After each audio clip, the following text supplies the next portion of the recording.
Right, hiya, long time no see. I feel like I start a lot of videos with long time no see because, yeah, in recent years I don't make videos that often, but if you know me and you know this channel well, you know I don't make videos unless I have an urge to make them. So, if you're watching this, I've got an urge to make this video. And I'm 28 now, and this is a crucial age in this channel because if you've been in this channel for a long time, been on this channel for a long time, you will know that I make videos in 2-year increments. I made a video when I was 22 and I talked about not masturbating, not having sex at 22 years old. Then I made a video at 24 and I talked about being a virgin and not masturbating at 24 too. And then 2 years ago, can't believe it's 2 years ago, actually over 2 years ago, since I actually turned 28 a few months ago now. So this is a bit late, this video. So over 2 years ago, I made a video when I was 26 saying about exactly the same thing. So today being 28, this video is going to be a bit different.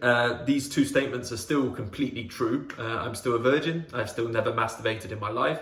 Both of these statements are still true to this day. Don't see them changing anytime soon.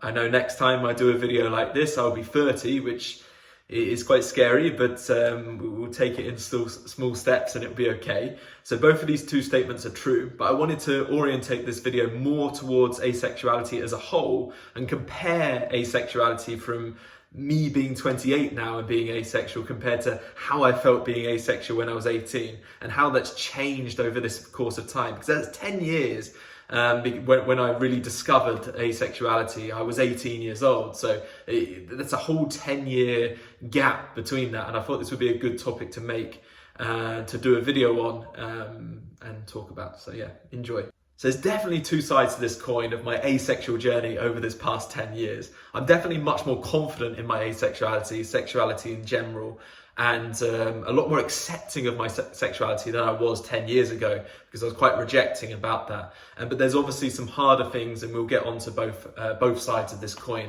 as the video progresses. The first thing is that nowadays when I'm 28, sex is talked about way less than it was when I was 18, 19.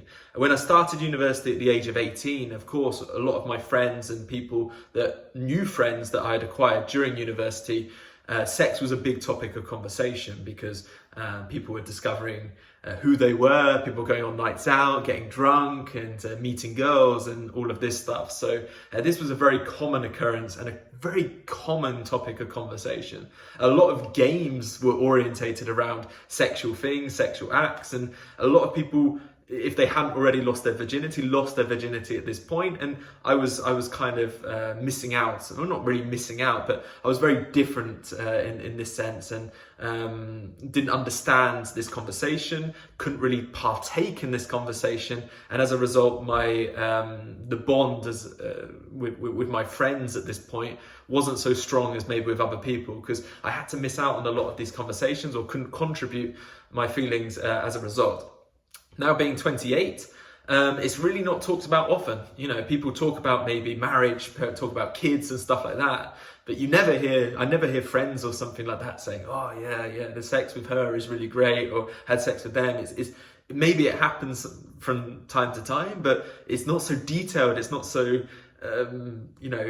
in depth as it was when I was 18 or 19. And this is much more easier for me to process and be part of regular conversations nowadays. And as a result, takes my mind off of the fact that I'm a little different in this sense, because I can partake in conversations in this sense. And it's a lot easier this way. Another thing that's developed over this 10 years is definitely people take my asexuality much more seriously now that I am in my late 20s compared to when I was in my teenage years. I think people at this age, when I was 18, 19, didn't take it so seriously, thought it might be a phase or might, develop it in later life. Whereas now at 28, they understand, okay, like you are definitely this way and nothing's going to change that. So I get approached by a lot more maturity when I tell people. Maybe it's because of an age thing, and a lot of my friends are the same age as me now and older. But I think people understand that, okay, Alex is this way and this is it. People are very accepting for the most part. Of course, there will be people that aren't so. We'll get onto that in a second because I've got some stories for this. But for the most part, in terms of friends, I don't lose friends over this or anything like that. Whereas when I was younger, it was a really big problem with conversations, and people labeled me in different ways because I was this way. I think asexuality as a whole in this past 10 years has gained a lot of awareness. Maybe not the amount of awareness I would have liked, but compared to 10 years ago, definitely more people understand it. Definitely more people know people who are asexual as well. And when I tell people I am this way, people say, oh yeah, I've got a friend that's like this, or oh, I knew someone at university that was asexual as well. So as a result, people are more educated on this sexuality, and that makes it much easier when I actually go ahead and tell people, if I have to tell people, because I still don't unless it sort of comes into conversation. But yeah. Something that stayed the same or even got worse is definitely dating. I haven't been on a date in a long time, and I really don't go on many dates despite really wanting to. At the age of 28 now, I really desire something there. I desire something real. I would like to sort of get into a serious relationship, and I'm definitely ready for that in comparison to when I was 18 or 19, where I definitely wasn't. And this is a really hard thing to do. One, because it's, if I'm looking for other asexuals or people like me, it's really impossible to find people like that. Dating apps regarding asexuals are few and far between. There's really not many of them. There's one really great one that I like online. I'm not sponsored by them, but it's called the A Space. But again, there's not that many people on it because, again, there's not that much awareness about it. There's not that many asexuals in comparison to other sexualities. It still makes up only about 1% of the population. And yet then, if it's 1% of the population, you need to find someone with similar interests to you, that you're attracted to yourself, that is, asexuality is a spectrum, that, likes you in the same way too. It's got to be mutual. It's really hard to find. I mean, people find it hard being a heterosexual and finding someone that they really click with. And there's a lot of single heterosexuals of my age that still haven't found somebody like that would like to. So if my chances are 100 times less in this regard, it's really difficult to find somebody like that. Two, I obviously search for heterosexuals too, explain the situation, because I love intimacy still. I love closeness. I love, just kissing. I love hugging. I love that sort of romantic aspect too. And I really desire that. So I'm still happy to make compromises in this regard, and would love to have a relationship even with someone that's heterosexual. But again, this sexual element is a really... It puts people off taking the relationship to a next stage, because sex is a huge part to a lot of heterosexuals, understandably, and I'm really accepting towards this now too, and as a result nothing sort of transpires. So I might go on one date or not even go on a date, but explain it to somebody beforehand, because I don't want to lead somebody on, and then the conversation just fizzles out because this is the reality. So that really sucks, and I think that I'd have much more success, a lot more stories from dating if I were heterosexual instead of asexual. I think this has really anchored me down in this sense, annoyingly, but understandably so. And I wish it was easier for us in this regard, but hey ho, it's the reality. I just live with this. I'm just speaking honestly about the difficulties now. Again, I'm a lot more accepting of this, and I've sort of got used to that over the 10 years. So I don't cry in my bed every night, just every second night. No, I don't. But but I'm just saying that it's a difficulty that I'm sure a lot of you will relate to as well. Something that stayed the same and has even got better is the asexual community. A big reason why I continue doing videos on this channel, and I consider that making this channel one of the best decisions I've ever made, is because the community is awesome. It's inevitable whenever you post something online that you would get both positive and negative comments.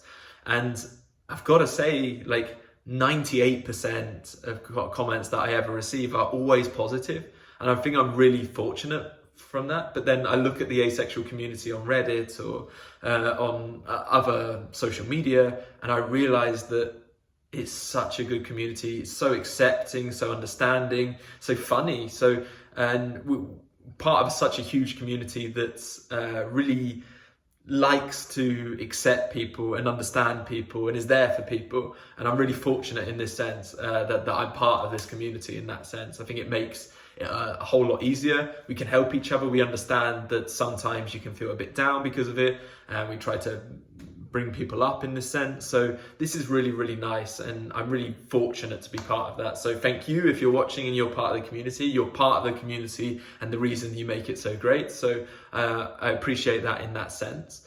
But yeah, so if you're part of the asexual community and you're feeling a bit down, go to something like Reddit or something like this, post about a situation that you've had, because people will be able to help you. People will be able to relate and give you advice even, or be, you can even make friends through this like I have. So this is really great, and I'm really fortunate that this hasn't disappeared over this 10 years, but maintained the same or even got better.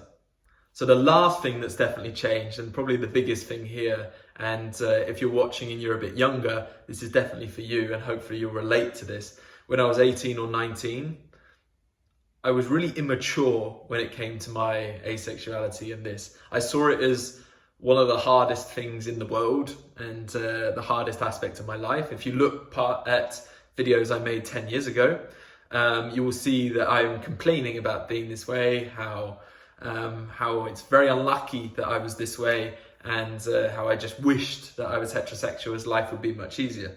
Of course, this came about because, as I say, the people I surrounded myself with were always speaking about sex, and this was a huge aspect of conversation and of life in general, and I felt really that I couldn't be part of that. Of course, I was new to understanding that I was asexual, and this just came at me like some, what do you say?